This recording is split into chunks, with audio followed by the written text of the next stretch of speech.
Le diagnostic sur l'état des ressources naturelles dans le département de la Liborie révèle que l'essentiel des activités des habitants exerce une pression forte sur les aires protégées. Le diagnostic a été fait de manière très participative. Au moins une petite cinquantaine de villages ont été enquêtés.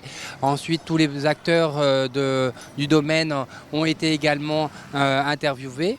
Donc maintenant, cette séance va permettre de consolider tout ce diagnostic pour pouvoir mieux opérationnaliser, de mieux définir des actions concrètes au niveau du territoire pour la préservation des ressources naturelles qui reste quand même un enjeu important pour la Liborie, puisque la Liborie, comme le dit le projet de territoire, est la porte du désert. Dans le contexte du changement climatique, la préservation des ressources naturelles est un réel enjeu. Ce diagnostic des techniciens de l'Association pour la promotion de l'intercommunalité dans le département de la Liborie est amendé par l'ensemble des acteurs. Ils ont ensuite défini une série d'actions à mener pour une meilleure protection du cadre de vie dans le département de la Liborie. Nous avons pu ressortir des plans d'action sur différents objectifs opérationnels, des plans d'action sur comment gérer nos différentes ressources naturelles, l'eau, le sol, la végétation, la faune et l'air aussi.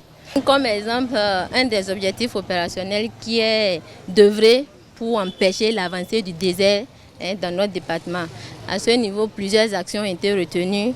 Entre autres, je peux citer la création d'une ceinture verte tout au long de la vallée du fleuve Niger, restaurer aussi les espaces qui ont été dégradés ici dans la Liborie avec les reboisements, faire des reboisements et aussi assurer le suivi.